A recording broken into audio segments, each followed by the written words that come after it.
আমাদের এরকম অনেক সময় হয় না যে হতাশ, দেয়ালে পিঠ ঠেকে গেছে, কোনো বের হওয়ার রাস্তা নাই, কই যাব, কোথাও সফলতা নাই, সবাই আমাকে ভুল বুঝতেছে, এরকম মাঝে মাঝে হয় না? আমাদের সবার লাইফে আপস এন্ড ডাউনস আছে। আপনি যখন ভারাক্রান্ত হবেন, কষ্টে থাকবেন, এই সূরাটা পড়বেন, দেখবেন যে আপনার ডিপ্রেশন দূর হয়ে গেছে। এই সূরাটা বেশ আশা জাগানিয়া সূরা, মোটিভেশনাল সূরা, ইন্সপিরেশনাল সূরা। আপনার মন খারাপ হলে আপনি এই সূরাটা পড়বেন, এই সূরাটা, এবং এটার পরে আরেকটা সূরা আছে, সূরাতু আলাম নাশরাহ, আপনার মন ভালো হয়ে যাবে। এটাকে দি অ্যান্টি ডিপ্রেসেন্ট সূরা বলে, মানে ডিপ্রেশন কাটায় ফেলে। তো এই সূরাটা শুরুর দিকে, একেবারে শুরুর দিকে নাজিল হয়েছে। তার আগে মাত্র 10টি সূরা নাজিল হয়েছে। তো নাজিল হতে হতে 10টা সূরা যখন নাজিল হলো, এরপর অনেক দিন রাসূল সাল্লাল্লাহু আলাইহি ওয়াসাল্লামের কাছে কোনো সূরা নাজিল হয় না। কয়দিন নাজিল হয় না? কোনো বর্ণনায় 15 দিন, কোনো বর্ণনায় 1 মাস, কোনো বর্ণনায় 2 মাস, কোনো বর্ণনায় 6 মাস, টানা 6 মাসের গ্যাপ ওহী নাজিল হয় না। আল্লাহর হাবিব সাল্লাল্লাহু আলাইহি ওয়াসাল্লাম তিনি ওহী মিস করতে শুরু করলেন, যে ঘটনা কি, কোরআন নাজিল হচ্ছে না কেন, হঠাৎ এত গ্যাপ কেন? ওনার মাথায় কয়েকটা জিনিস ঘুরপাক খেলো। একটা ঘুরপাক খেলো যে আমার কোনো কাজে আল্লাহ আবার অসন্তুষ্ট হলো নাকি, অথবা আমি কোরআনের আয়াত, এই বাণীগুলো পৌঁছে দেওয়ার ক্ষেত্রে আমার কোনো গাফলতি হয়ে গেল নাকি, সামহাও কি আল্লাহর সাথে আমার কানেকশন এটা কি লুজ হয়ে যাচ্ছে, আমি কি কোনোভাবে আল্লাহ থেকে দূরে সরে পড়তেছি? রাসূল সাল্লাল্লাহু আলাইহি ওয়াসাল্লাম টেনশনে পড়ে গেলেন, চিন্তায় পড়ে গেলেন, কি রে ওহী আসে না কেন, আসে না কেন, আসে না কেন। এটা ছিল একটা দিক। আরেকটা দিক হচ্ছে, আল্লাহর হাবিব সাল্লাল্লাহু আলাইহি ওয়াসাল্লামের কাছে কোরআনের আয়াত যাই নাজিল হতো, উনি যে লোকদের কাছে প্রচার করে দিতেন। এখন নাজিল হয়েছে, এখনই যে প্রচার শুরু। রাতে নাজিল হয়েছে, রাতেই প্রচার শুরু। দিনে নাজিল হয়েছে, দিনেই প্রচার শুরু। যখন নাজিল তখন প্রচার। কারণ আল্লাহ তাআলা বলেছেন, ইয়া আইয়ুহার রাসূল বাল্লিগ মা উনজিলা ইলাইক মির রাব্বিক, আপনার রবের পক্ষ থেকে যা নাজিল হয়েছে প্রচার করেন। তো এই যে মাঝখান দিয়ে কয়েক মাস যার কোনো প্রচার টচার করে না, মুশরিকরা টিটকারি মারতে শুরু করলো, বলে কি মুহাম্মদ, তোমার আল্লাহ তোমার ভুলে গেছে বোধহয়, তোমার আল্লাহ বোধহয় তোমাকে আর পছন্দ করে না।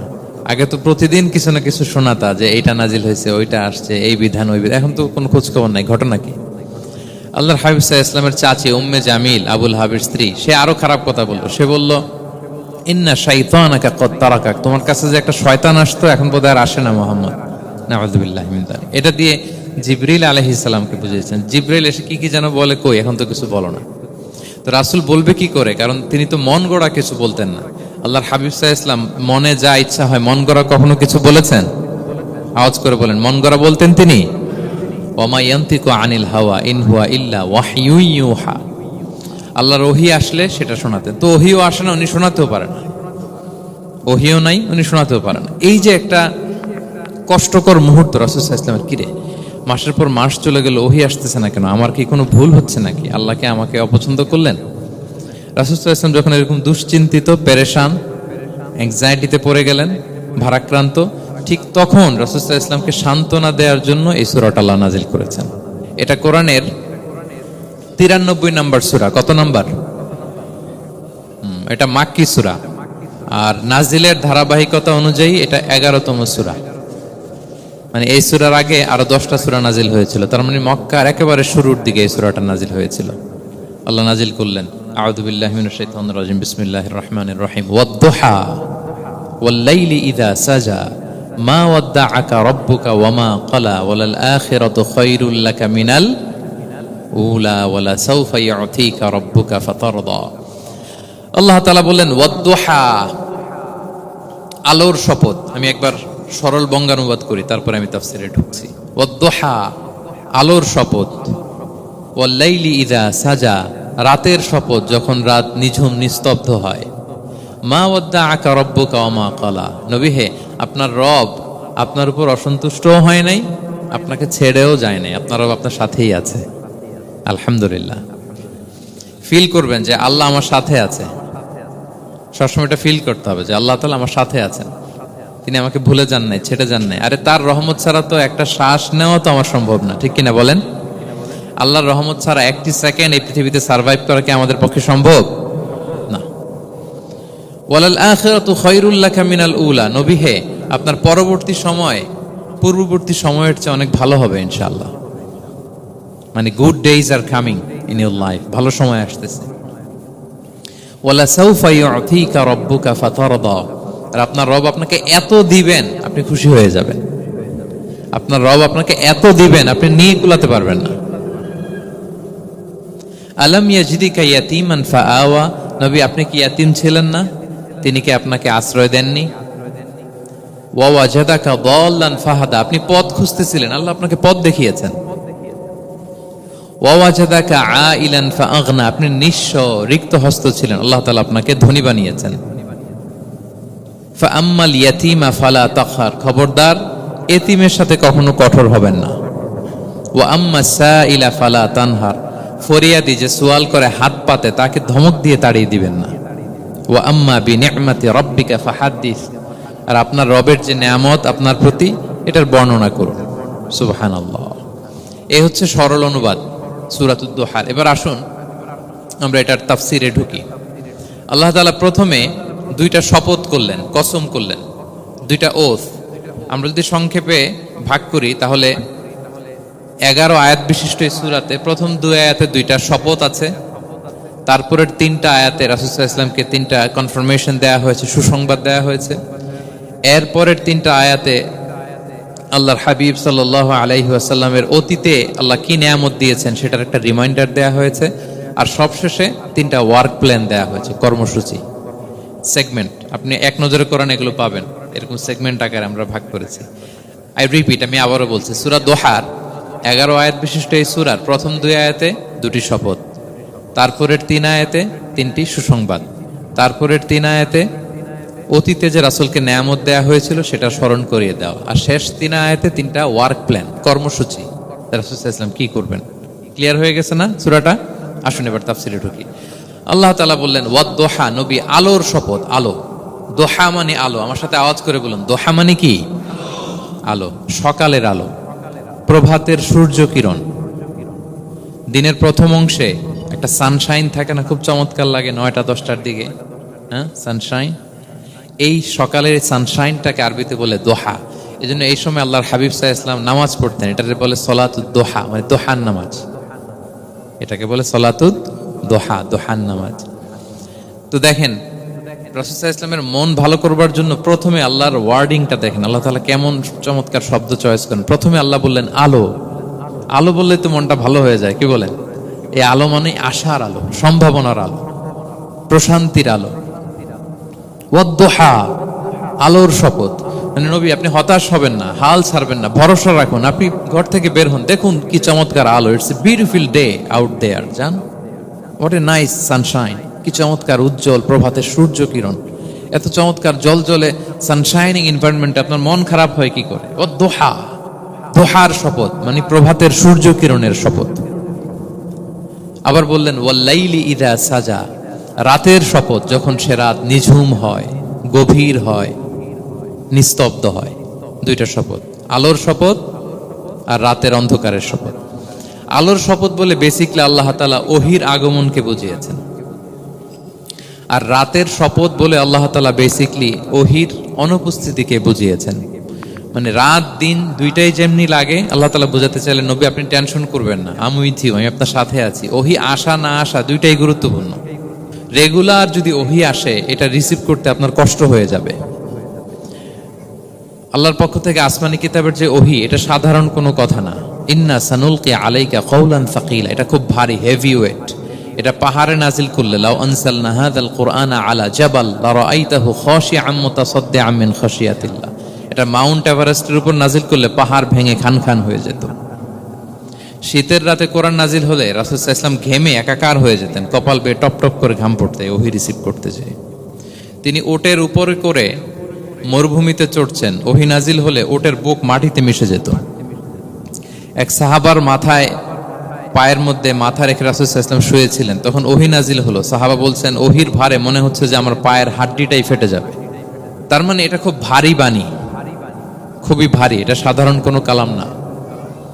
তো এই যে রাসূল সাল্লাল্লাহু আলাইহি ওয়াসাল্লামের কাছে যে ওহী নাজিল হচ্ছিল, এটা যদি রেগুলার নাজিল হয়, এটা রিসিভ করা রাসূল সাল্লাল্লাহু আলাইহি ওয়াসাল্লামের জন্য সহজ হবে না, কঠিন হয়ে যাবে।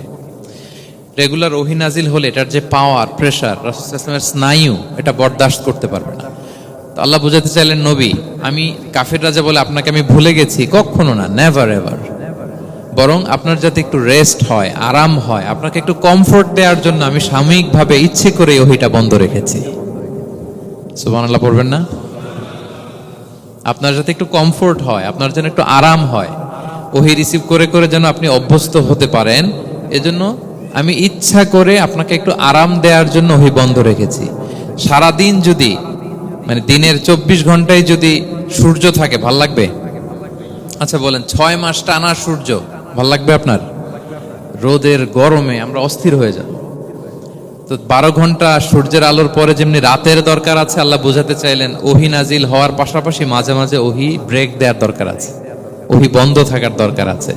ফলে আপনি হ্যাবিচুয়েটেড হবেন, ওহি রিসিভ করা না করা এটা আপনার জন্য ইজি হয়ে যাবে। যখন আপনি আপনার জন্য ওকে হয়ে যাবে, তখন আমি লাগাতার ওহি নাজিল করব। তাহলে ওরা যে বলে আমি আপনাকে ভুলে গিয়েছি, না, আমি আপনাকে ভুলি নাই, বরং আপনার আরামের জন্য খানিকটা সময় আপনাকে বিশ্রামের সুযোগ করে দেওয়ার জন্য আমি আল্লাহ ওহি বন্ধ রেখেছি। সুবহানাল্লাহ।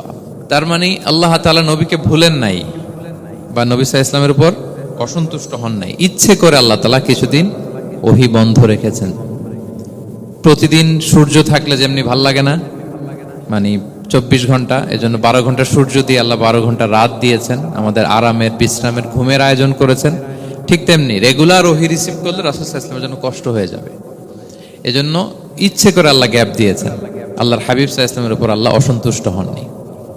এটাই আল্লাহ তাআলা বললেন যে ওয়াদ-দুহা ওয়াল-লাইলি ইযা সাজা, প্রভাতের সূর্য কিরণের শপথ, রাতের নিঝুম নিস্তব্ধ পরিবেশের শপথ। মা ওয়াদ্দাআকা রাব্বুকা ওয়া মা ক্বালা, আপনার রব আপনারে ভুলেও যায় নাই, আপনারে ছেড়েও যায় নাই, আপনার উপর নাখোশও হয় নাই। সুবহানাল্লাহ। আপনার রব আপনার সাথেই আছে, এটা সব সময় ফিল করবেন যে আমার রব আমার সাথে আছে। এটা ফিল করলে আপনার মধ্যে যে সাহস আসবে, আপনি কল্পনাই করতে পারবেন না যে এত এনার্জি আপনার ভিতরে আসলো কি করে। আপনারা খেয়াল করেছেন, বছর খানিক আগে ভারতবর্ষের আমাদের এক বোনের সামনে কিছু সন্ত্রাসী, ওরা জয় শ্রীরাম জয় শ্রীরাম বলতেছিল, মনে আছে? কিন্তু আমার ওই বোন মুস্কান কি বলছিল বলেন তো? তার এক আল্লাহু আকবারে from north to south, from east to west, the entire globe প্রকম্পিত হয়েছে। আমরা সবাই পড়েছি আল্লাহু আকবার, সবাই আমরা কি পড়েছি? আল্লাহু আকবার। কারণ সে ফিল করেছে যে আল্লাহ আমার সাথে আছে। মনকে তুমি বুঝিয়ে বলো আল্লাহ আছেন আমার সাথে, এটা ফিল করতে হবে। আল্লাহর হাবিব সাল্লাল্লাহু আলাইহি ওয়াসাল্লামকে আল্লাহ তাআলা এইটাই অ্যাসিউরেন্স দিলেন, কনফার্মেশন দিলেন যে মা ওয়াদ্দাআকা রাব্বুকা ওয়া মা ক্বালা, আপনার রব আপনাকে ভুলে যায় নাই, আপনার রব আপনার প্রতি অসন্তুষ্ট হয় নাই। আমি ইচ্ছা করে ওহিটা বন্ধ রেখেছি যাতে আপনার আরাম হয়। সুবহানাল্লাহ। আল্লাহর হাবিব সাল্লাল্লাহু আলাইহি ওয়াসাল্লামের প্রতি আল্লাহ তাআলা কতটা টেক কেয়ার করতেন দেখেন। রেগুলার ওহি নাজিল হলে রাসূল সাল্লাল্লাহু আলাইহি ওয়াসাল্লামের কষ্ট হয়ে যাবে, এজন্য তিনি কিছুদিন ওহি বন্ধ রেখে রাসূল সাল্লাল্লাহু আলাইহি ওয়াসাল্লামকে বিশ্রামের ব্যবস্থা করে দিয়েছেন। তাহলে প্রথম 3টা আয়াত ক্লিয়ার না সবার কাছে?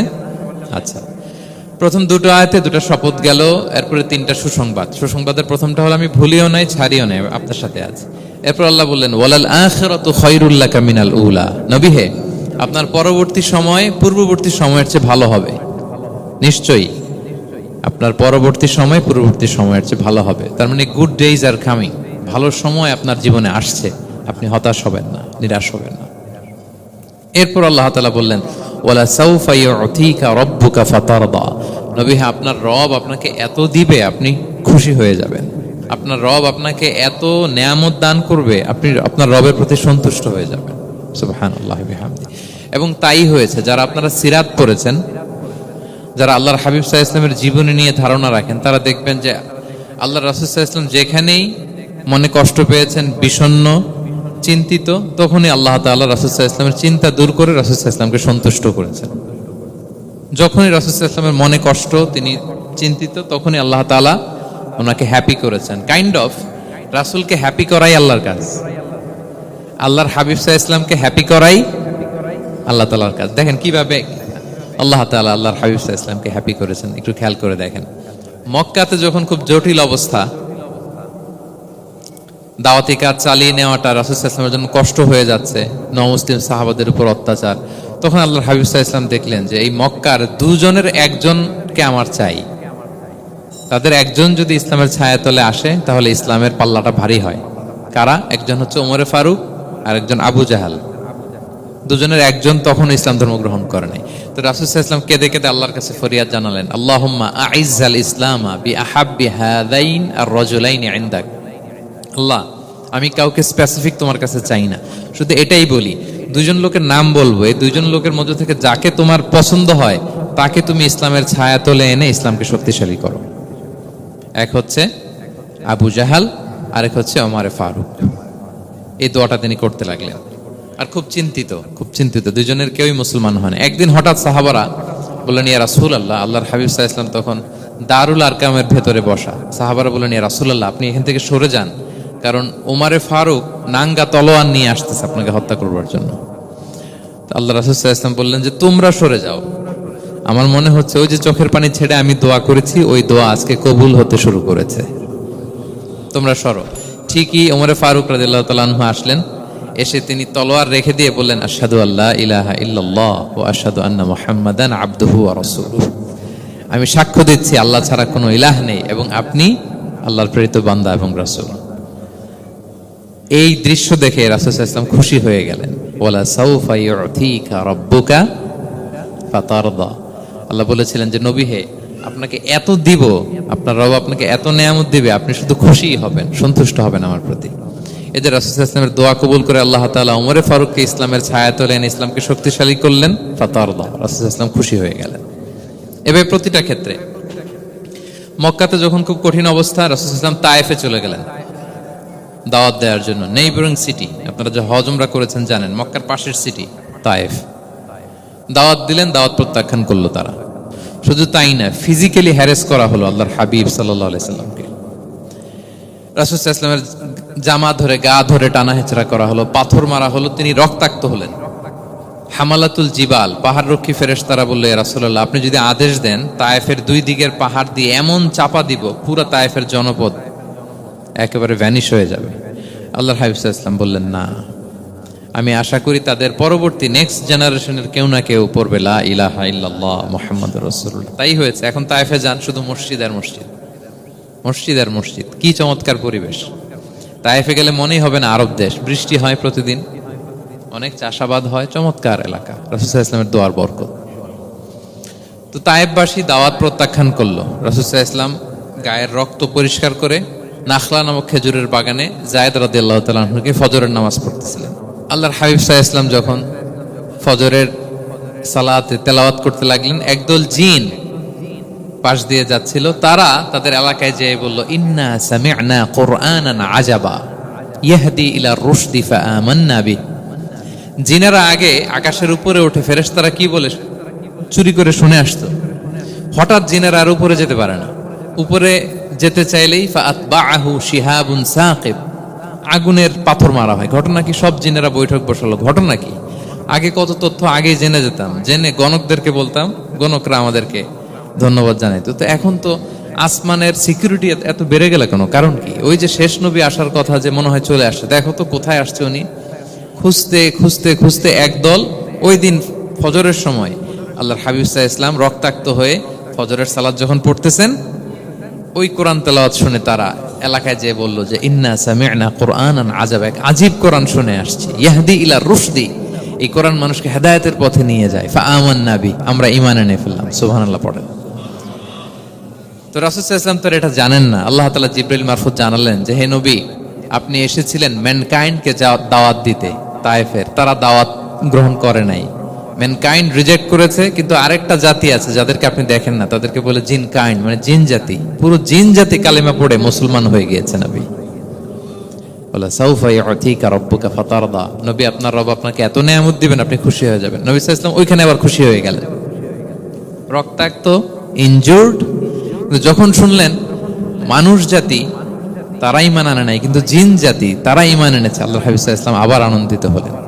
তাহলে আল্লাহর হাবিব সাল্লাল্লাহু আলাইহি ওয়াসাল্লামকে আনন্দিত করাই হচ্ছে আল্লাহর কাজ, খুশি রাখাই হচ্ছে আল্লাহর কাজ। সুবহানাল্লাহি বিহামদি। আল্লাহর হাবিব সাল্লাল্লাহু আলাইহি ওয়াসাল্লামের বয়স যখন 50 বছর, ওনার কাছের দুজন আত্মীয় মারা গেল। ওনার প্রিয়তমা স্ত্রী খাদিজা রাদিয়াল্লাহু তাআলা আনহা ইন্তেকাল করলেন, ওনার প্রিয় চাচা আবু তালেব ইন্তেকাল করলেন। দুজনই শেল্টার দিত, একজন ঘরে, একজন বাইরে। আবু তালেবের কারণে কেউ রাসূল সাল্লাল্লাহু আলাইহি ওয়াসাল্লামের গায়ে হাত তোলার সাহস পায় নাই। তো উনি যখন ইন্তেকাল করলেন, রাসূল সাল্লাল্লাহু আলাইহি ওয়াসাল্লাম বিপদে পড়ে গেলেন। সারাদিন কাফেরদের বকা ঝকা গালি খেয়ে ঘরে যখন আসতেন, খাদিজা রাদিয়াল্লাহু তাআলা আনহার কথা শুনলে ওনার হৃদয়টা প্রশান্ত হয়ে যেত। তো বাইরের চাচাও নাই, ভেতরের স্ত্রীও নাই, দুইজনই মারা গেলেন ওই বছর। ওই বছরকে বলা হয় আমুল হুজন, মানে দুশ্চিন্তার বছর। এত ভারাক্রান্ত আল্লাহর হাবিব সাল্লাল্লাহু আলাইহি ওয়াসাল্লাম হলেন, চিন্তিত হলেন, মনটা ভেঙে খান খান। আল্লাহ তাআলা কিন্তু ঠিকই বোঝেন যে তার হাবিবকে কখন হ্যাপি করতে হবে। আল্লাহ তাআলা তখন সাইয়েদনা জিবরাইল আলাইহিস সালামকে পাঠালেন যে যাও, আমার বন্ধুকে আর পৃথিবীতে থাকার দরকার নাই, আমার বন্ধুকে ঊর্ধ্ব জগতের নৈশ ভ্রমণের ইনভাইটেশন দিয়ে আসো, মানে মেরাজের ইনভাইটেশন দিয়ে আসো। পড়েন সুবহানাল্লাহ।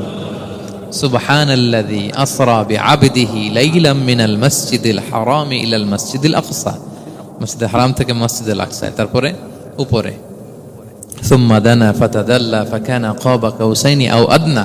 আল্লাহর আরশে চড়ে গেলেন, জান্নাত জাহান্নাম দেখিয়ে, নতুন কিছু গিফট দিয়ে তার পেয়ারা হাবিবের মন ভালো করে এরপরে আবার দুনিয়ায় পাঠালেন।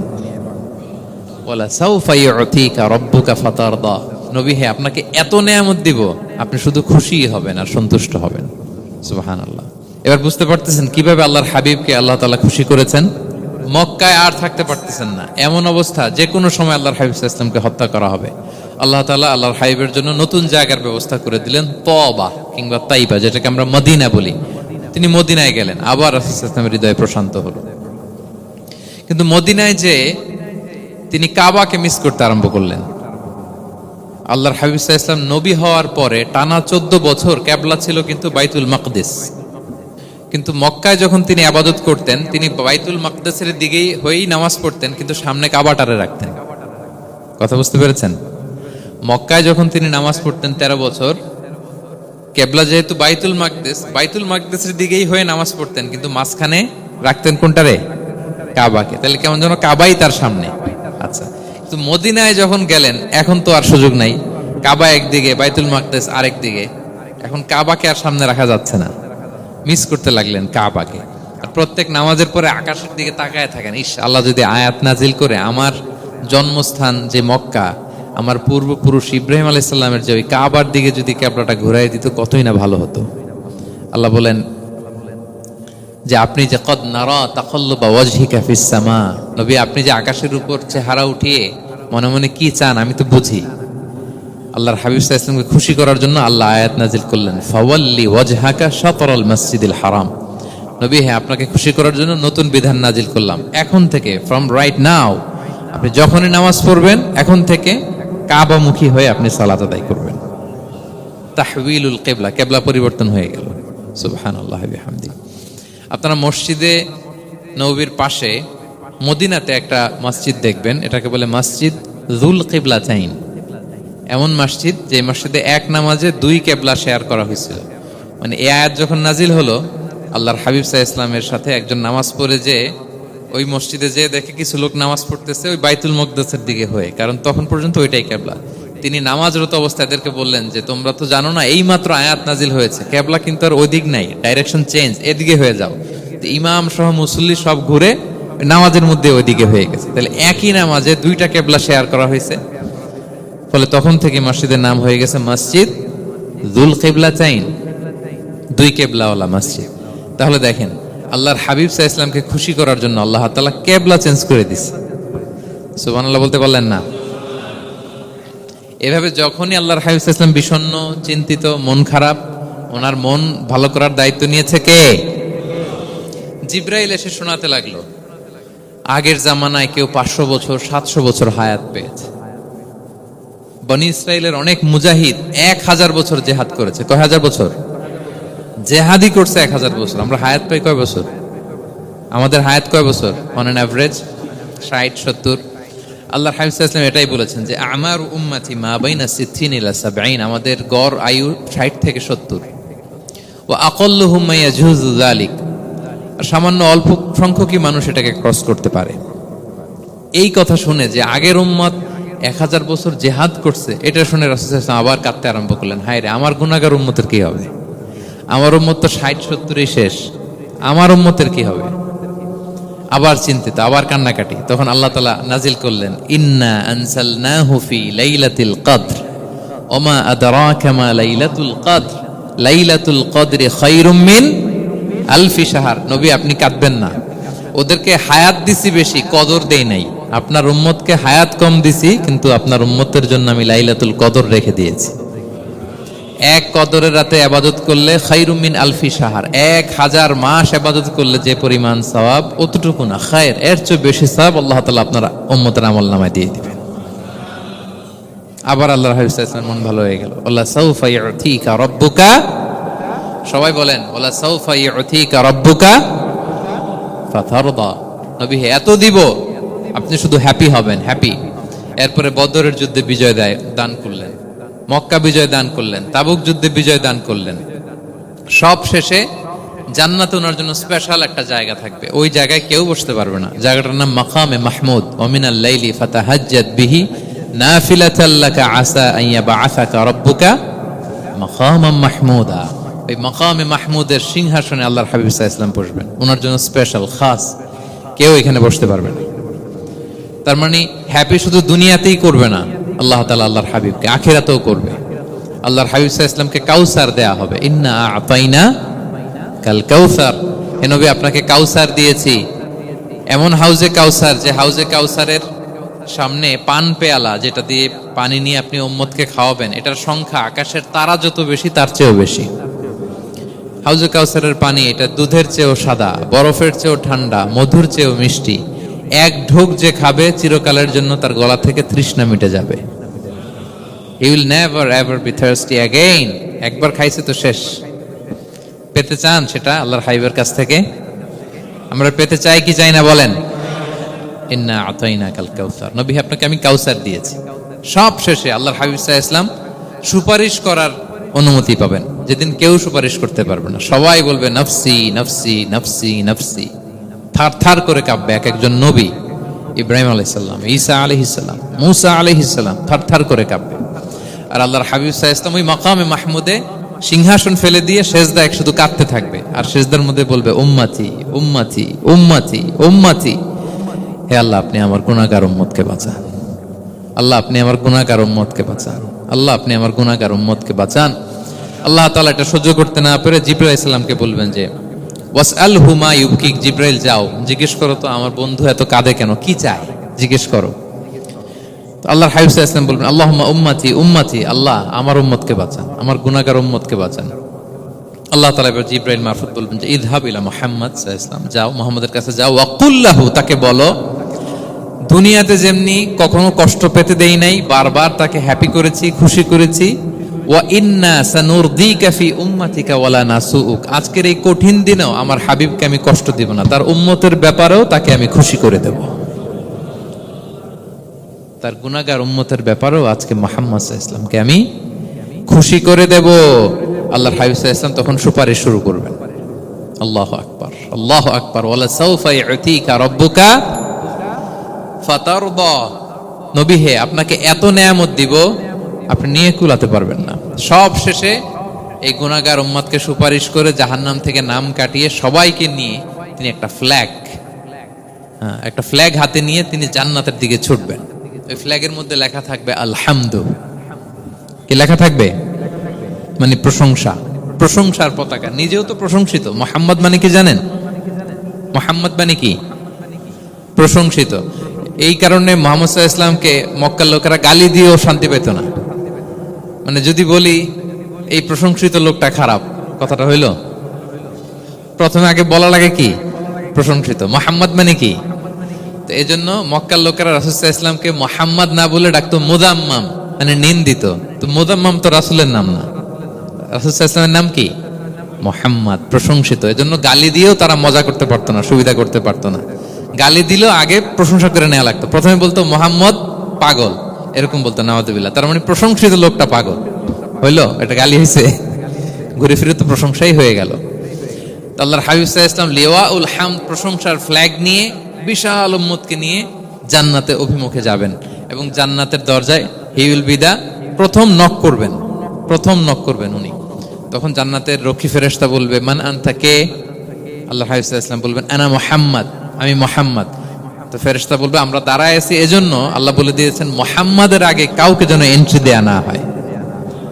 আপনার আগে যেন কারো জন্য জান্নাতের দরজা না খুলি, স্পেশাল উপর থেকে অর্ডার আছে।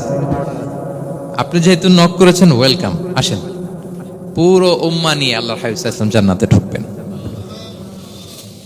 ওয়ালা সাউফা ইউতিকা রাব্বুকা ফাতারদা, নবী হে, আপনাকে অচিরেই এত নেয়ামত দিব, আপনি সন্তুষ্ট হয়ে যাবেন।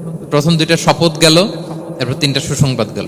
এরপর আল্লাহ তাআলা অতীতে যে নবীর পাশে ছিলেন, অতীতে যে বিভিন্ন নেয়ামত দিয়ে আল্লাহর হাবিব সাল্লাল্লাহু আলাইহি ওয়াসাল্লামকে আল্লাহ তাআলা ধন্য করেছেন, এগুলো রিমাইন্ডার দিচ্ছেন যে নবী আপনি কেন চিন্তিত হন, আমি আগেও ছিলাম আপনার সাথে, এখনো আছি, ভবিষ্যতেও থাকবো। তিনি বললেন, আলাম ইয়াজিদকা ইয়াতীমান ফাআওয়া, তিনি কি আপনাকে ইয়াতীম অবস্থায় পাননি, তিনি কি আপনাকে আশ্রয় দেননি? আপনারা জানেন আল্লাহর হাবিব সাল্লাল্লাহু আলাইহি ওয়াসাল্লাম যখন মায়ের পেটে, তখনই তার পিতা দুনিয়া থেকে ইন্তেকাল করেছেন। মায়ের পেটে তার বয়স হচ্ছে 6 মাস, দুনিয়াতে আসেননি আল্লাহর হাবিব সাল্লাল্লাহু আলাইহি ওয়াসাল্লাম রাহমাতাল লিল আলামিন। মায়ের পেটে থাকা অবস্থায় বাবা হারিয়েছেন, দুনিয়াতে আসলেন 6 বছর বয়সে, তিনি মাকে হারিয়েছেন। কয় বছর বয়সে? 6 বছর। তারপর মায়ের ইন্তেকালের পরে দাদার কাছে, আব্দুল মুত্তালিবের কাছে লালিত পালিত হতে লাগলেন। 8 বছর বয়সে দাদাও ইন্তেকাল করলেন। বাবা চলে গেলেন জন্মের আগে, মা চলে গেলেন 6 বছর, মানে শিশু থাকতে। 8 বছর বয়সে তো শিশু, দাদাও চলে গেলেন। 8 বছর বয়স থেকে আল্লাহর হাবিব সাল্লাল্লাহু আলাইহি ওয়াসাল্লাম চাচার কাছে এতিম অবস্থায় লালিত পালিত হতে লাগলেন। এবং আবু তালেব এত ভালোবাসতো, ঈমান আনে নাই, শেষ পর্যন্ত ঈমান আনেনি, শিরকের উপরে ইন্তেকাল করেছে। কিন্তু আল্লাহর হাবিব সাল্লাল্লাহু আলাইহি ওয়াসাল্লামকে এত ভালোবেসেছেন, বাবার যে কি মানে পিতৃ স্নেহের যে কি মায়া, এটা বুঝতে দেন নাই কখনো, এটার অভাব কখনো তিনি টের পান নাই। ওনার যে বাবা নাই, আবু তালেবের কারণে এতটা ভালোবেসেছেন, এতটা ভালোবেসেছেন। তার মানে কখনোই রাসূল সাল্লাল্লাহু আলাইহি ওয়াসাল্লামকে লালন পালন, রক্ষণাবেক্ষণ, টেক কেয়ারের কোনো গ্যাপ আল্লাহ তাআলা রাখেননি। হালিমাতু সাদিয়ার কাছে, পরে মায়ের কাছে, উম্মে আইমানের কাছে, দাদা আব্দুল মুত্তালিবের কাছে, পরে চাচার কাছে, একটার পর একটা স্লট বাই স্লট রেডি। সেটাই স্মরণ করে দিলেন যে নবী, এমন তো হয় নাই যে আপনাকে লালন পালনের জন্য কেউ ছিল না। আলাম ইয়াজিদকা ইয়াতীমান ফাআওয়া, আপনার রব কি আপনাকে ইয়াতীম অবস্থায় আশ্রয়ের ব্যবস্থা করে দেননি? মানে তখন তো আমি ছিলাম আপনার সাথে, কেউ ছিল না, তখন তো আমি ছিলাম। তো আপনার তো ভয় কিসের? আপনি হতাশ হবেন না, নিরাশ হবেন না, হাল ছাড়বেন না আপনি। তাহলে প্রিয় ভাইরা, আল্লাহর হাবিব সাল্লাল্লাহু আলাইহি ওয়াসাল্লাম ইয়াতীম অবস্থায় পৃথিবীতে এসেছিলেন, এবং এজন্য ইয়াতীমের সাথে ভালো আচরণ তিনি করতে বলতেন আল্লাহর হাবিব সাল্লাল্লাহু আলাইহি ওয়াসাল্লাম। যারা এতিমকে ভালোবাসে, আল্লাহ তাদেরকে ভালোবাসে। এবং আল্লাহর হাবিব সাল্লাল্লাহু আলাইহি ওয়াসাল্লাম বলতেন, আনা ওয়া কাফিলুল ইয়াতীমি ফিল জান্নাতি কাহাতাইন, আমি এবং এতিমের রক্ষণাবেক্ষণকারী এইভাবে প্রতিবেশীর মতো জান্নাতে থাকব। এই দুই আঙ্গুলের মাঝে যেমনি গ্যাপ নাই, আমার আর এতিমের রক্ষণাবেক্ষণের কারী তার বাড়ির মাঝখানে কোনো গ্যাপ থাকবে না জান্নাতে। We will be neighbour in paradise, জান্নাতে এরকম আমরা কাছাকাছি থাকবো। আল্লাহু আকবার পড়েন। তাহলে এতিমের রক্ষণাবেক্ষণকারীকে আল্লাহ তাআলা ভালোবাসেন। যারা এতিমকে পছন্দ করে না, এতিমকে তাড়িয়ে দেয়, তাদেরকে আল্লাহ পছন্দ করেন। আল্লাহ তাআলা বলেন, আরাআইতাল্লাযী ইউকাযযিবু বিদ্দীন ফাযালিকাল্লাযী ইয়াদুউল ইয়াতীম, যারা আখিরাতকে অবিশ্বাস করে তারাই এতিমকে ঘাড় ধাক্কা দিয়ে তাড়িয়ে দেয়। কোনো বিশ্বাসী কখনো এতিমের সাথে খারাপ আচরণ করে না। আপনাদের যাদের মন শক্ত, অনেকের চোখ দিয়ে পানি নামে না। আমার এক আত্মীয় আছে, খুব আল্লাহওয়ালা, আমার জীবনে এত আল্লাহওয়ালা আমি দেখি নাই, কিন্তু ওনার চোখ দিয়ে পানি নামে না। বারবার এসে আমারে বলে যে, মিজান কি করবো বলো, তুমি একটু মোনাজাত ধরো। আমার মনে আছে আমি ওনাকে নিয়ে মোনাজাত ধরতাম, তো ওনার কান্না আসে না চোখ দিয়ে। এত আল্লাহওয়ালা, খুব ভালো মানুষ, কিন্তু চোখ দিয়ে পানি নামে না। এটা অনেকের হয়, নানা কারণে হয়। আল্লাহর হাবিব সাল্লাল্লাহু আলাইহি ওয়াসাল্লাম বলেছেন, কারো যদি চোখ দিয়ে পানি না নামে বা হৃদয় নরম না হয়, তারা যেন এতিমের মাথায় হাত বুলিয়ে দেয়। এক সাহাবী এসে বলেন, ইয়া রাসূলুল্লাহ, আমার হৃদয়টা বড় শক্ত, হৃদয় নরম হয় না। রাসূল সাল্লাল্লাহু আলাইহি ওয়াসাল্লাম বললেন, তাই? আচ্ছা, আতুহিব্বু আন ইয়ালিনা কলবুক, তুমি কি চাও তোমার হৃদয় নরম হোক, ওয়া তুদরাকা হাজাতুক, এবং তোমার আশা পূরণ হোক? তিনি বললেন, হ্যাঁ। তখন রাসূল সাল্লাল্লাহু আলাইহি ওয়াসাল্লাম বললেন, ইরহামিল ইয়াতীম, এতিমের উপর রহম করো। ওয়ামসা আলা রাসি, এতিমের মাথায় হাত বুলিয়ে দাও। ওয়া আতইমহু মিন তুআমিক, তোমার খাবার এতিমকে খাওয়াও। তালিনু কলবুক, তোমার অন্তর নরম হবে। তুদরাকা হাজাতুক, তোমার ইচ্ছা পূরণ হবে। তাহলে হৃদয় যদি শক্ত থাকে, কার মাথায় হাত বুলাবেন? বুলাইছেন কখনো? হ্যাঁ, বুলিয়েছেন? খুঁজে খুঁজে হাত বুলাবেন। বাংলাদেশে তো অনেক অরফেনেজ আছে, অনাথ আশ্রম, ওখানে যাবেন, সুযোগ হলে একদিন যে একটু লাঞ্চ করলেন ওদের সাথে বসে, ডিনার করলেন, একসাথে খেলেন, ওদের মাথায় হাত বুলিয়ে দিলেন, সাধ্যমতো কিছু উপহার হাতে তুলে দিলেন, আপনার ইচ্ছা পূরণ হবে আর আপনার হৃদয় নরম হবে ইনশাআল্লাহ। আর এতিমকে আদর করা মানে নবী সাল্লাল্লাহু আলাইহি ইসলামের প্রতি ভালোবাসা দেখানো, কারণ আমার নবী এতিম হয়ে বড় হয়েছে। এতিমের প্রতি ভালোবাসা প্রকারান্তরে নবী সাল্লাল্লাহু আলাইহি ইসলামের প্রতি ভালোবাসা দেখানো হয়, কারণ আমার নবী এতিম হয়ে বড় হয়েছেন। সুবহানাল্লাহ। কিন্তু তার বিপরীতে আমরা সমাজে কি দেখি? এতিমের মাথায় হাত বুলানো তো দূরের কথা, এতিমের সম্পদও খেয়ে ফেলে অনেকে। হ্যাঁ, এরকম আছে না? এতিমের সম্পদ দেদারসে গিলতেছে। কি যে আমাদের চিন্তাধারা! দেখবেন যে লোকটা এতিমের সম্পদ গিলে, ওরা রোজা অবস্থায় এক ঢোক পানি গিলাতে পারবেন কিনা দেখেন। যে বলেন একটু পানি খান তো, খাবে না কেন? হারাম। তো ওই হারাম কিন্তু গিলতেছে ইচ্ছা মতো। রোজা অবস্থায় এক ফোঁটা আপনি পানি গিলাতে পারবেন না, এর কেন? হারাম। কিন্তু ওইদিকে ভাতিজার সম্পদ গিলতেছে দেদারসে। আল্লাহ বলেন এটা ভাতিজার সম্পদ না, এটা তুমি জাহান্নামের আগুন পেটে ঢুকাচ্ছ। জাহান্নামের আগুন। ইন্নাল্লাযীনা ইয়াকুলুনা আমওয়ালাল ইয়াতামা যুলমান ইন্নামা ইয়াকুলুনা ফি বুতুনিহিম নারা ওয়া সায়াসলাউনা সাঈরা। যারা এতিমের সম্পদ খায়, এটা সম্পদ না, এটা জাহান্নামের আগুন তুমি পেটে ঢুকাচ্ছ। সো এতিমের প্রতি যেন আমরা নমনীয় হই, তাদের মাথায় হাত বুলাই, তাদের জন্য খরচ করি, তাদের প্রতি যেন আমরা দয়াদ্র হই, কারণ আমার নবী এতিম অবস্থায় বড় হয়েছে। তাহলে নবী সাল্লাল্লাহু আলাইহি ওয়াসাল্লামকে এটা স্মরণ করে দিলেন, নবী আপনি তো এতিম ছিলেন, আমি তো আপনাকে রক্ষণাবেক্ষণের ব্যবস্থা করছি। আর কি করেছি? ওয়াজাদাকা দাল্লান ফাহাদা। নবী আপনাকে আমি এমন অবস্থায় পেয়েছি, আপনি পথ খুঁজতেছিলেন, আমি আপনাকে পথ দেখিয়েছি। You are searching the right path and I guided you to the right sense of direction. আপনি পথ খুঁজতেছিলেন, আমি পথ দেখাইছি।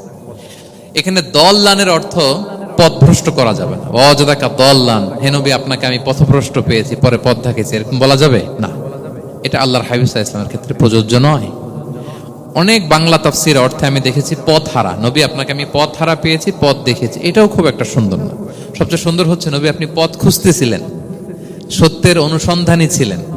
অনেক সময় দেখবেন অনেক পথিক যেতে যেতে এমন এক জায়গায় যায়, দেখে 3 রাস্তা কিন্তু কোনো সাইনবোর্ড নাই। পুরাতন রাস্তাগুলোতে এরকম অনেক সময় হতো না আমাদের, 3 দিকে রাস্তা, কোনো সাইনবোর্ড নেই, তো যাবো কই? এটা বুঝালেন যে নবী আপনি পথ খুঁজতেছিলেন, আমি আপনাকে দেখিয়েছি, হে নবী এটাই সিরাতুল মুস্তাকিমের পথ।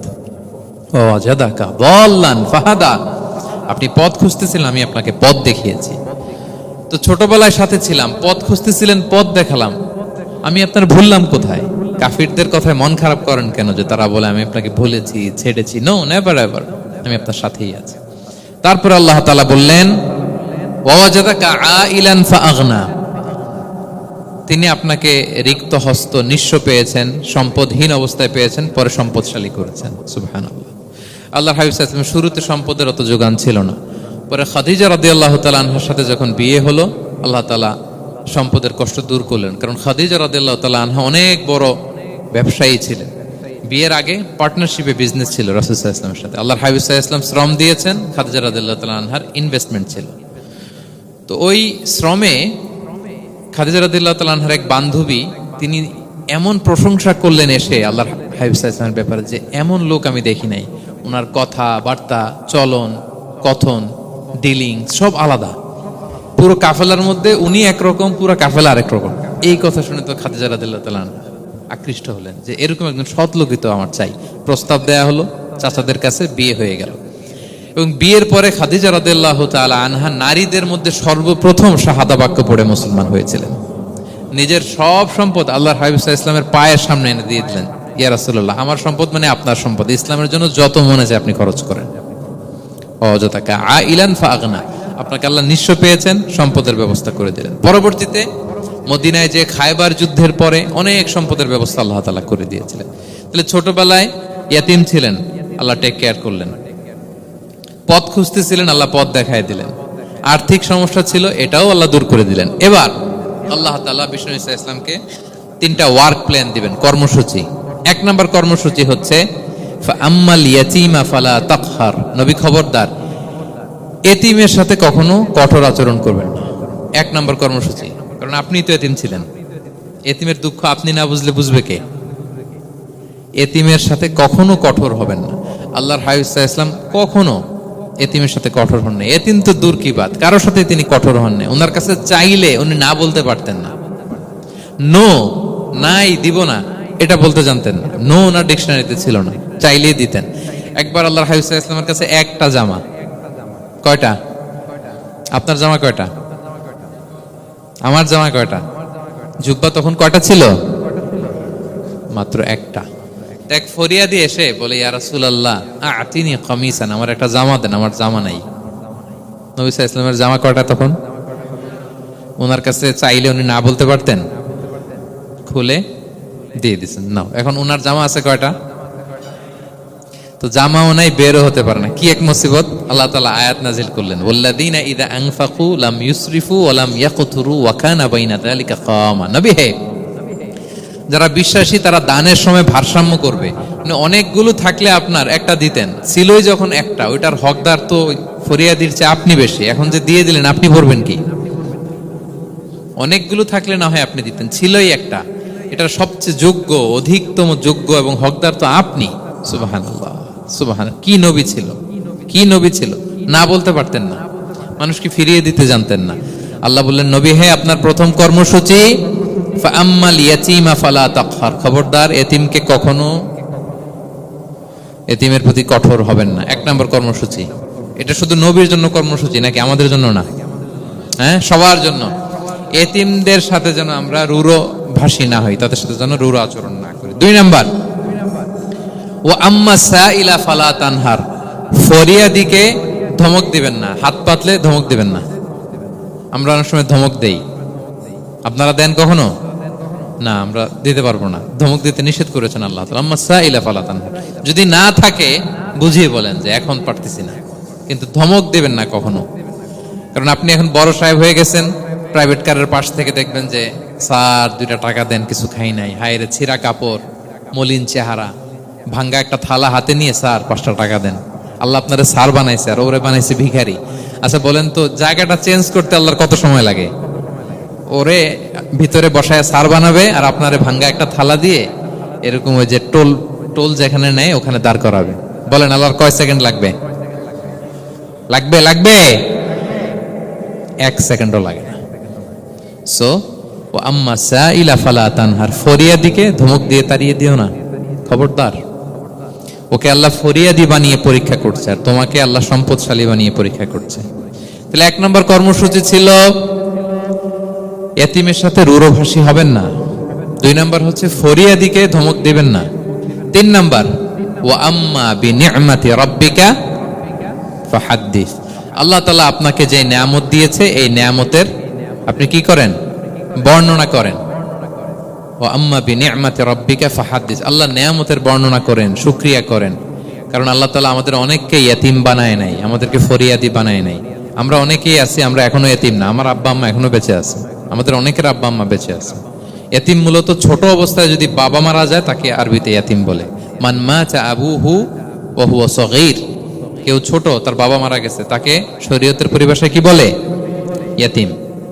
তা আমরা অনেকেই তো ইতিম না, আমরা অনেকেই তো অন্যের কাছে হাত পাতা লাগে না, তো আমরা ভালো আছি না? আমাদের দেখবেন যে প্রায় হিসাবটা হচ্ছে আমার কি নাই। আমাদের হিসাবটা কি? কি নাই, কি যে আছে এটার হিসাব করে কুলানোও যাবে না, ঠিক কিনা বলেন? ঠিক যেই মুহূর্তে এখানে বসে আমরা এই চমৎকার ইফতারি নিয়ে বসে আছি, ঠিক একই মুহূর্তে দেখবেন যে হসপিটালের আইসিইউতে শুয়ে শুয়ে কাতরাচ্ছে অনেকে। ঠিক এই মুহূর্তে কিডনি ডায়ালিসিস চলতেছে, দেখছেন? কিডনি পেশেন্ট এদিকে ছিদ্র করে ব্লাড সব বের হয়ে রিফাইনিং হয়ে আরেক দিক দিয়ে ঢুকে, ওর চিৎকার শুনলে। বার্ন ইউনিটে গেছেন কখনো? আগুনে পোড়া রোগী, আপনার তো অনেক কিছু নাই, আমার এটা নাই, ওইটা নেই, আল্লাহ এটা দিল না, এটা নিয়ে আসেন। আপনি বার্ন ইউনিটে একদিন যায়েন, তাহলে বুঝবেন যে আল্লাহ আপনারে কত শান্তিতে রেখেছে। না খেয়ে কয় রাত কাটিয়েছি আমরা, বলেন তো? কত লোক বাড়ি ভাড়া পরিশোধ করতে পারে না, ঋণের বোঝায় জর্জরিত, দুরারোগ্য ব্যাধিতে আক্রান্ত, ক্যান্সারের লাস্ট স্টেজে। তাদের সাথে একটু দেখা করেন, 4th স্টেজে চলে আসছে ক্যান্সার পেশেন্ট। তার চেহারা, তার খাবার, তার চলাফেরা, কিভাবে তার প্রতিটা সেকেন্ড কাটে, একটু দেখে আসবেন, তাইলে বুঝবেন যে কত আল্লাহর দেয়া নেয়ামতের সাগরে হাবুডুবু খাই আমরা। এজন্য আল্লাহ বলেছেন 3 নম্বর কর্মসূচি হচ্ছে ওয়া আম্মা বিনি'মাতি রাব্বিকা ফাহাদ্দিস, আল্লাহর নিয়ামতের শুকরগুজার হও। আল্লাহ যে নিয়ামত দিয়েছে এই নিয়ামত তুমি বর্ণনা করো। অনেকে আছে আল্লাহর নিয়ামত দিলে ওটা প্রকাশ করতে চায় না, এটা আল্লাহ পছন্দ করে না। মানে আপনি যদি অনেক সম্পদশালী হন, আপনি সুন্দর পরিচ্ছন্ন জামা পরবেন, মানুষকে দান করবেন, আপনার বাড়ি ঘর সুন্দর হবে, এটা নিষেধ নয়, এটা ভালো। আপনি আল্লাহর দেয়া নিয়ামত ব্যবহার করতে পারবেন এবং বলতেও পারবেন, কিন্তু শুকরান লা ফখরান, শুকরিয়া স্বরূপ বলবেন, ফখর করে অহংকার করে না। বলতে পারেন আলহামদুলিল্লাহ, আল্লাহ তাআলা আমাকে 4টা ছেলে দান করেছে, 4 জন হাফেজ, আল্লাহ তাআলা আমাকে থাকার মতো একটা ঘর দিয়েছে, একটা বাড়ি দিয়েছে, একটা গাড়ি দিয়েছে, সম্মান নিয়ে সমাজে চলার মতো আল্লাহ তাআলা আমাকে দিয়েছেন। এটা যদি আপনি শুকরিয়া স্বরূপ বলেন, এটাতে সমস্যা নেই, কিন্তু অহংকার নিয়ে বলা যাবে না। ইন্নাল্লাহা ইউহিব্বু আন ইয়ারা আসারা নি'মাতিহি আলা আবদিহি, আল্লাহ তাআলা যে নিয়ামত তার বান্দাকে দিল ওইটার একটা নমুনা দেখতে আল্লাহ পছন্দ করে। আল্লাহ বানাইছে আপনার বিলিয়নিয়ার, আপনি হচ্ছেন ছেঁড়া পরা জামা পরে চলেন, হবে? বানাইছে আল্লাহ তাআলা আপনাকে অনেক সম্পদশালী, আপনার চলা ফেরা কোনো রুচিই নাই, এটা হইলো না। আল্লাহ চায় যে তোমার যে নিয়ামত দিছে এটার একটা নমুনা তোমার মধ্যে থাক, এটাও শুকরগুজার হওয়ার একটা আলামত। তাহলে 3 নম্বর কর্মসূচি কি? ওয়া আম্মা বিনি'মাতি রাব্বিকা ফাহাদ্দিস, আল্লাহর নিয়ামতের শুকরগুজার হও, আল্লাহ তাআলা যে নিয়ামত দিয়েছে সেটা বর্ণনা করো। তাহলে প্রিয় ভাইরা, সূরাতুদ দোহা এটা হচ্ছে একটা মোটিভেশনাল সূরা, আশা জাগানিয়া সূরা, অ্যান্টি ডিপ্রেশন বলি আমি এই সূরাটাকে। ডিপ্রেশন থাকলে চলে যাবে, কারণ ওয়ালাল আখিরাতু খায়রুল লাকা মিনাল উলা, হে নবী আপনার পরবর্তী সময় আপনার পূর্ববর্তী সময়ের চেয়ে ভালো। সবসময় আশাবাদী হবেন। সূরা দোহার 1 নম্বর শিক্ষা হচ্ছে বি অপটিমিস্টিক, মানে অপটিমিজম, আশাবাদী হওয়া, নিরাশ হওয়া যাবে না। বিশ্বাসীদের, মুমিন মুসলিমের ডিকশনারিতে হতাশা নিরাশা নাই, আমার ডিকশনারিতে অন্তত নাই, আপনাদের আছে কিনা জানি না। আজকে থেকে বলেন আপনাদের ডিকশনারিতে হতাশা নিরাশা রাখবেন? আমাদের কোনো হতাশা নাই, নিরাশা নাই, কারণ আমরা যে পরিস্থিতিতে থাকি না কেন আমাদের সাথে কে আছেন? লা তাহজান ইন্নাল্লাহা মা'ানা, চিন্তিত হয়ো না, আল্লাহ আমার সাথে আছেন। আল্লাহ আমার সাথে আছেন বললেই দেখবেন মুস্কানের মতো এক তাকবীর আপনার মুখ দিয়ে বেরোচ্ছে, এমন এনার্জি বেরোচ্ছে, গোটা বিশ্ব আপনি জয় করে ফেলবেন তখন। এটাই আমাদের সবচেয়ে বড় পাওয়ার। আমাদের সাথে কে আছে? ইন্নাল্লাহা মা'ানা, আল্লাহ তাআলা আমাদের সাথে আছেন। তাহলে সূরা দোহার আজকের তাফসীরের 1 নাম্বার লেসন হচ্ছে optimism. Believer should be optimistic always. বিশ্বাসীরা আশাবাদী হয়, নিরাশ হয় না, হতাশ হয় না, হাল ছাড়ে না। বিশ্বাসীরা ভরসা রাখে এক মহান সত্তার উপর। আওয়াজ করে বলেন তো তিনি কে? আল্লাহর উপর ভরসা রাখে, আমরা নিরাশ হই না। 2 নাম্বার শিক্ষা হচ্ছে গ্রেটফুলনেস, কৃতজ্ঞতা। আপনার জীবনে অনেক কিছু আছে, নাই নাই বলবেন না, শুধু কমপ্লেইন করবেন না। অনেকে দেখবেন শুধু অভিযোগ, এটা নাই ওইটা নাই, এই পাইলাম না, ওর আছে এটা, ওর, আমার সাথে কেন এমন হয়, আমার সাথে শুধু আমার সমস্যা। এগুলো যারা বলে তাদেরকে আল্লাহ নেয়ামত আরো ছিনিয়ে নেয়। বরং যারা অল্প পেয়েও বলে আলহামদুলিল্লাহ, তাদেরকে নেয়ামত দেওয়ার ধারাবাহিকতা আল্লাহ তাআলা অব্যাহত রাখেন। সব অবস্থায় আলহামদুলিল্লাহ, যে কোনো পরিস্থিতিতে, যে কোনো অবস্থায় কি বলবো আমরা? আপনি খেয়াল করে দেখেন না যে আপনার কি কি আছে, কত কিছু যে আপনার আছে, অবাক করা। 3 নাম্বার কাইন্ডনেস। 3 নাম্বার লেসন হচ্ছে কাইন্ডনেস, দয়া। আমরা যেন অন্যের প্রতি দয়াশীল হই। আপনি অন্যের প্রতি দয়ালু হলে আপনার প্রতি দয়ালু হবে কে? ওয়াল্লাহু ফি আউনি আবদিহি মা দামাল আবদু ফি আউনি আখি। আল্লাহ ততক্ষণ পর্যন্ত কোন বান্দার সাহায্যে থাকে যতক্ষণ পর্যন্ত ওই বান্দা তার ভাইয়ের সাহায্যে থাকে। তাহলে বলেন তো, আল্লাহর সাহায্য পাওয়ার প্রথম শর্ত কি? অন্যের জন্য সাহায্যের হাত বাড়িয়ে দাও। তাহলে মনে থাকবে তো? নাকি এতিমকে ধাক্কা দিয়ে বের করে দিবেন? ফরিয়াদিকে ধমক দিবেন একটা? বড় সাহেব তো আপনি, বড় স্যার, খবরদার। তাহলে 1 নম্বর লেসন অপটিমিজম। আমরা হতাশ হব না, হতাশা আমাদের ডায়েরিতে নাই, আমরা আশাবাদী, আমরা আল্লাহর রহম ভরসার ভিখারি, ঠিক কিনা বলেন? 2 নম্বর লেসন হচ্ছে গ্রেটফুলনেস। আমরা সবসময় আল্লাহর প্রতি শুকরগুজার হব, কৃতজ্ঞ হব। আল্লাহর হাবিব সাল্লাল্লাহু আলাইহি ওয়াসাল্লাম বলতেন, আল্লাহুম্মা জাআলনি সাবুরা ওয়া জাআলনি শাকুরা ওয়া জাআলনি ফি আইনি সাগীরা ওয়া ফি আয়ুনিন নাসি কাবীরা। আল্লাহ আপনি আমাকে ধৈর্যশীল বান্দা বানান, আপনি আমাকে শুকরগুজার বানান। আল্লাহ আমার চোখে আমাকে ছোট বানান। আল্লাহ গোটা বিশ্বের মানুষের চোখে, জনতার চোখে আমাকে বড় বানান। আওয়াজ করে পড়েন আমিন।